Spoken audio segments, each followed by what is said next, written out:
పెళ్లికి కూడా లోన్ ఇస్తారని తెలుసా? ఈ లోన్ పొందడానికి అర్హతలు ఇవే. పెళ్లి అంటే ప్రతి ఒక్కరి జీవితంలో ఓ సంబరం లాంటిది. ముఖ్యంగా మన బంధువులు, స్నేహితుల మధ్య అంగరంగ వైభవంగా పెళ్లి చేసుకోవాలని ప్రతి ఒక్కరి కోరిక. అయితే ప్రస్తుత కాలంలో పెరిగిన ధరల కారణంగా పెళ్లి, ఫంక్షన్ హాల్ అనేది చాలా ఖర్చుతో కూడింది. అలాగే పెళ్లి అంటే ముఖ్యంగా బంగారం కొంటారు. పెళ్లి తర్వాత హనీమూన్ ప్లాన్ చేస్తూ ఉంటారు. ఇలా ఏ పనైనా ఖర్చుతో కూడిన విషయం. అయితే జీవితంలో ఒక్కసారి వచ్చే ఈ వైభవాన్ని బ్యాంకులు, ఇతర సంస్థలు కూడా లోన్లు ఇవ్వడానికి ముందుకొస్తున్నాయి. తక్కువ వడ్డీతో వినియోగదారులు ఆకర్షించడానికి ప్రయత్నాలు చేస్తున్నాయి. ముఖ్యంగా అప్పుల పాలు కాకుండా తక్కువ వడ్డీతోనే వీటిని అందిస్తున్నాయి.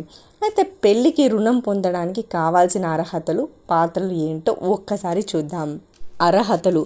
పెళ్లికి వ్యక్తిగత రుణం కోసం ప్రతి ఒక్కరి దరఖాస్తుడి అర్హత అనే అంశాలపై ఆధారపడి ఉంటుంది. అర్హత అవసరాలు రుణదాత నుంచి రుణదాతలకు భిన్నంగా ఉన్నప్పటికీ సాధారణంగా ఉండే పరిమాణాల గురించి ఒక లుక్ వేద్దాం.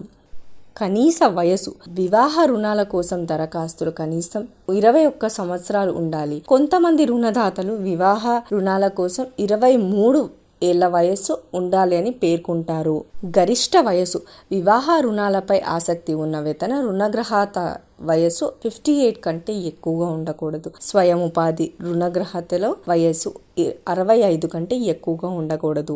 నెలవారీ ఆదాయం కనిష్టం. వివాహ రుణాలకు సాధారణంగా కనీస నెలవారీ ఆదాయం 15,000 అయితే నిర్దిష్ట రుణదాతలు కనీసం 25,000గా ఉండాలని పేర్కొంటారు. ఉపాధి. వృత్త నిపుణులు, స్వయం ఉపాధి పొందుతున్న వ్యక్తులు, జీతం పొందే వ్యక్తులు ఆదాయ అవసరాలను తీర్చినంత వరకు వివాహ రుణాలకు అర్హతలుగా బ్యాంకు పేర్కొంటున్నాయి. ఉపాధి స్థితి. వివాహ రుణాల అర్హత పొందేందుకు దరఖాస్తులు తప్పనిసరిగా నమ్మదగిన పే స్లిప్లను కలిగి ఉండాలి.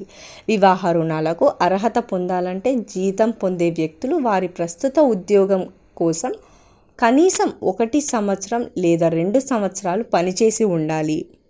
Credit ratings. 700 కంటే ఎక్కువ సిబిల్ స్కోర్ ఉన్న దరఖాస్తుల కోసం రుణాలు ఆమోదు చేయడానికి రుణదాతలు ఇష్టపడతారు. వడ్డీ రేటు ఎక్కువగా ఉన్నప్పటికీ తక్కువ సిబిల్ స్కోర్ ఉన్న దరఖాస్తులను వివాహ రుణం ఎప్పటికీ ఆమోదించే అవకాశం ఉంది.